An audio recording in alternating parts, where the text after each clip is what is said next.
Hello everybody, यह है class 10th science chapter number 3 का पार्ट नंबर 6। और इस पार्ट से पहले हमने आयोनिक कंपाउंड्स के बारे में पढ़ा था। आयोनिक कंपाउंड्स कैसे बनते हैं, उनकी फॉर्मेशन कैसे होती है, उनके इलेक्ट्रॉन डॉट स्ट्रक्चर कैसे होते हैं।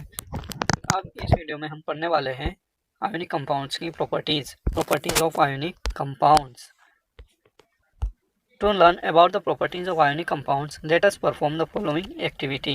तो हमने देखा था कि आयोनिक कंपाउंड मेटल और नॉन मेटल के मिलने से बनते हैं ना। जब कैटाइंस और एनायंस पास पास आते हैं ना, कैटाइंस मतलब जिनके ऊपर पॉजिटिव चार्ज होता है और एनायंस जिनके ऊपर नेगेटिव चार्ज होता है, जनरली नॉन मेटल्स होती हैं, है ना। मेटल कहती हैं कैसी होती हैं, जिनके ऊपर पॉजिटिव चार्ज होता है, इनको हम बोलते हैं इलेक्ट्रोपॉजिटिव एलिमेंट्स। ठीक है, आपसे केमिकल प्रॉपर्टीज पूछी जाएगी मेटल्स की, तो आप क्या लिखोगे, electropositive. Metals are electropositive in nature and non metals are electronegative. क्यों इलेक्ट्रोनेगेटिव क्यों बोला, क्योंकि दे फॉर्म नेगेटिव कैटायंस। तो जब ये कैटायंस और एनायंस पास पास आते हैं तो इनके बीच में एक फोर्स ऑफ अट्रैक्शन लगता है, जिसे हम कहते हैं इलेक्ट्रोस्टैटिक फोर्स ऑफ अट्रैक्शन, जिसके कारण इनके अंदर एक बहुत स्ट्रॉन्ग आयोनिक बॉन्ड बन जाता है और वे एटम्स या मॉलिक्यूल्स बहुत अच्छे से कंबाइन हो जाते हैं और नए कंपाउंड की फॉर्मेशन करते हैं, जिन्हें हम आयोनिक कंपाउंड कहते हैं। सो द प्रॉपर्टीज पढ़ने के लिए हमें इसकी एक्टिविटी यहाँ पर करनी है। एक्टिविटी 3.13 इसको देख लेते हैं। Take sample of sodium chloride, potassium iodide, barium chloride और any other salt from the science laboratory. तो आपको कुछ सैंपल लेने हैं लेबोरेटरी से, जैसे कि sodium chloride NaCl, potassium iodide Ki, barium chloride BaCl2 ना। इस तरह के हमें क्या लेने हैं, कुछ कंपाउंड सैंपल के रूप में लेने हैं अपनी लेबोरेटरी से। What is the physical state of this salt, और इन साल्ट्स की फिजिकल स्टेट क्या है ना, ये कौन सी अवस्था में प्रेजेंट है, सॉलिड में, लिक्विड में या गैस में। Take a small amount of a sample on a metal spatula and heat directly on the flame. अब आपको एक मेटल की स्पैचुला लेनी है। केमिस्ट्री लैब में जो चम्मच यूज की जाती है हम इसे स्पैचुला कहते हैं। तो उस स्पैचुला में आपको किसी भी सैंपल को लेना है, थोड़ा सा अमाउंट, और उसको फ्लेम पर गर्म करना है। आप नीचे इसको डायग्राम में भी देख सकते हैं, यहाँ पर दिखाया गया है। ये देखिए, स्पैचुला में हम किसी मटेरियल को, सैंपल को लेते हैं और उसे बर्नर की सहायता से गर्म करते हैं। तो आप इसमें क्या ऑब्जर्वेशन कर पाएंगे, ये हम देखते हैं। रिपीट विद अदर सैंपल, और इसी को हमें दूसरे सैंपल्स के साथ भी करके देखना है। व्हाट डिड यू ऑब्जर्व, आप क्या यहाँ पर ऑब्जर्व कर पाते हैं। Did the sample impart any colour to the flame, क्या सैंपल्स जब बर्न होते हैं या गर्म होते हैं तो वह फ्लेम को कोई कलर दे पाते हैं, क्या उनमें से कोई फ्लेम निकलती है। डू दिस कंपाउंड मेल्ट, क्या ये कंपाउंड मेल्ट हो जाते हैं, पिघल जाते हैं। Try to dissolve the sample in water, अब हमें दूसरी एक्टिविटी क्या करनी है, इन सैंपल को वाटर में डिजोल्व करना है, साथ ही पेट्रोल और केरोसिन में भी डिजोल्व करके देखना है। आर दे सोल्यूबल, क्या वे इन पदार्थों में घुलनशील हैं या किस में है और किस में नहीं है। Make a circuit as shown in figure 3.8 and insert the electrodes into a solution of 1 salt. अब हम इसको चेक करेंगे कि ये क्या, इनके जो सॉल्यूशन होते हैं कंपाउंड्स के, क्या वे इलेक्ट्रिसिटी कंडक्ट कर सकते हैं।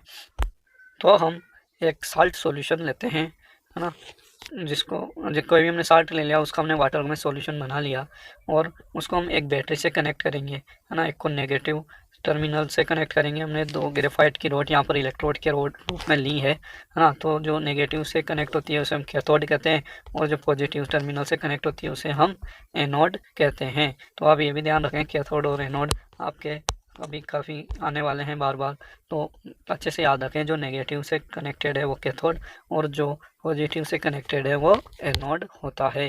ठीक है, तो आप क्या देख पाएंगे, क्या यहाँ पर इलेक्ट्रिसिटी का कंडक्शन होता है। यदि कंडक्शन होगा तो हमारा बल्ब क्या होगा, जल जाएगा, ग्लो हो जाएगा, और यदि कंडक्शन नहीं होगा तो बल्ब जो है वह चमकेगा नहीं। देन हमने यहाँ पर 3 तरह से एक्टिविटी करके देखी है। पहले उसको फ्लेम पे गर्म किया है ना, फिर उसको वाटर में डिजोल्व किया है, और अब इलेक्ट्रिसिटी के लिए हमने उसको चेक किया है कि they are conductor of electricity और नॉट।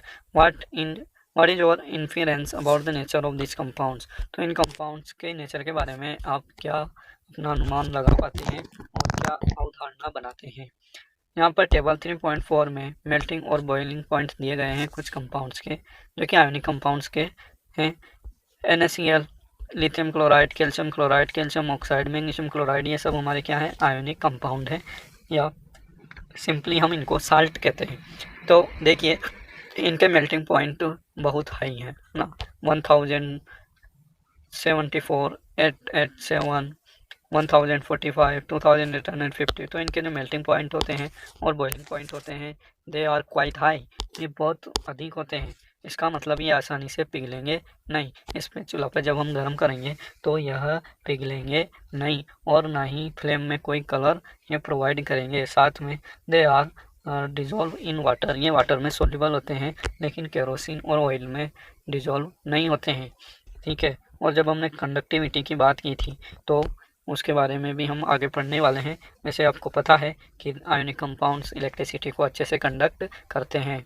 तो you may have observe the following general properties for ionic compounds. तो यहाँ पर कुछ जनरल प्रॉपर्टीज़ हम इनके लिए ऑब्जर्व कर पाएंगे, जैसे कि फिजिकल नेचर। हमारा फर्स्ट क्वेश्चन था उनकी स्टेट कैसी है, लिक्विड है, सॉलिड है या गैस है। तो ionic compounds are solid and are somewhat hard because of the strong force of attraction between the positive and negative ions. तो आयोनिक कंपाउंड्स हमारे सॉलिड फॉर्म में होते हैं और ये हार्ड होते हैं ना, नरम नहीं होते, थोड़े हार्ड होते हैं, कठोर होते हैं, क्योंकि इनमें जो फोर्स ऑफ अट्रैक्शन होता है ना, इलेक्ट्रोस्टैटिक फोर्स ऑफ अट्रैक्शन, वो बहुत हाई होता है, बहुत स्ट्रॉन्ग होता है, और पॉजिटिव और नेगेटिव आयंस को बहुत हार्डली उनको पकड़कर रखता है। These compounds are generally brittle and break into pieces when pressure is applied। तो हमने जो हार्डनेस की बात की है यहाँ पर, है ना, हमने अभी अभी कहा है कि वो बहुत हार्ड होते हैं, तो क्या हम उनको पीटेंगे ऊपर से तो क्या वे आसानी से टूट जाएंगे? तो जो हार्ड होता है तो नहीं टूटना चाहिए, लेकिन यह हार्डनेस का मतलब उनकी बॉन्ड स्ट्रेंथ से है ना, जो सोडियम और क्लोरीन के आयन है उनके बीच में जो बॉन्ड बना हुआ है ना, उसकी स्ट्रेंथ से है, और वह नहीं टूटता है आसानी से, है ना। लेकिन यदि हम उनको हैमर से या पत्थर से पीटते हैं तो वे क्या होते हैं, छोटे छोटे टुकड़ों में टूट जाते हैं। जैसे आपने देखा होगा कि सोडियम क्लोराइड एक ठोस अवस्था में भी बड़ी डली के रूप में पाया जाता है ना, जो दूसरे यूजेस में यूज किया जाता है। यदि हम इस पर पत्थर मारेंगे तो छोटे छोटे टुकड़ों में बिखर जाएगा। हाँ, तो वैसे ये ब्रिटल होते हैं। इस स्वभाव को या इस नेचर को हम बोलते हैं ब्रिटलनेस, भंगुर अवस्था। वो भंगुर अवस्था में होते हैं, ब्रिटल होते हैं, और जब उनको पीटा जाता है तो वह छोटे छोटे पीसेज में टूट जाते हैं। व्हेन प्रेशर इज अप्लाइड, जब उनके ऊपर फोर्स या प्रेशर अप्लाई किया जाता है तब। ठीक है, तो हार्ड का मतलब है उनका बॉइलिंग पॉइंट और मेल्टिंग पॉइंट हाई होने से, न कि उनके जो नेचुरल स्टेट है उसके टूटने से। Then melting and boiling points. Ionic compounds have high melting and boiling points. हमने टेबल में देखा है आयोनिक कंपाउंड्स के बॉइलिंग पॉइंट और मेल्टिंग पॉइंट बहुत हाई होते हैं, वह बहुत उच्च तापमान पर पिघलते हैं और पिघलने के बाद उबलने लगते हैं।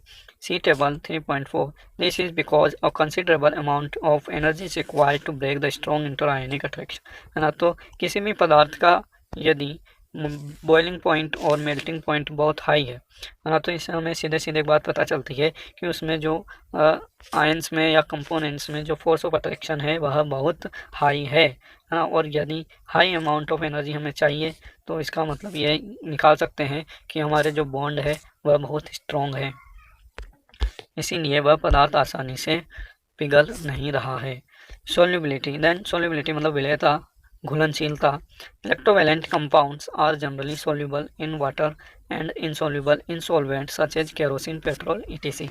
हमारे जो इलेक्ट्रोवैलेंट कंपाउंड होते हैं ये वाटर में तो सोल्यूबल होते हैं ना, वाटर में आसानी से घुल जाते हैं सभी साल्ट, लेकिन केरोसिन, पेट्रोल जैसे सॉल्वेंट में यह नहीं घुल पाते हैं, है ना। तो ऐसा क्यों होता है, ये हमारा जो चैप्टर 4 होगा इसमें हम इसको और अच्छे से क्लियर कर पाएंगे, क्योंकि हम उसमें ऑर्गेनिक कंपाउंड्स के बारे में पढ़ने वाले हैं जिनमें कि कोवेलेंट बॉन्ड पाया जाता है और उन्हें हम कोवेलेंट कंपाउंड भी कहते हैं। तो एक थ्योरी होती है जिसमें कि सेम डिजोल्व सेम, ऐसे कहा जाता है, सेम डिजोल्व सेम, तो जिसमें जैसा होता है उसमें वैसा ही घुलता है। तो हमारे केरोसिन और पेट्रोल वगैरह होते हैं ये हमारे ऑर्गेनिक कंपाउंड होते हैं, ठीक है, कोवेलेंट कंपाउंड होते हैं। तो इनमें जो हमारे दूसरे कोवेलेंट कंपाउंड होंगे होंगे वही घुल पाएंगे, हमारे आयोनिक कंपाउंड नहीं घुल पाएंगे। लेकिन हमारा जो वाटर होता है इसका नेचर पोलर होता है, आयोनिक होता है, तो यह दूसरे आयोनिक कंपाउंड्स को अपने अंदर घोल सकता है। लेकिन जो आयोनिक कंपाउंड होते हैं वह कोवलेंट कंपाउंड में आसानी से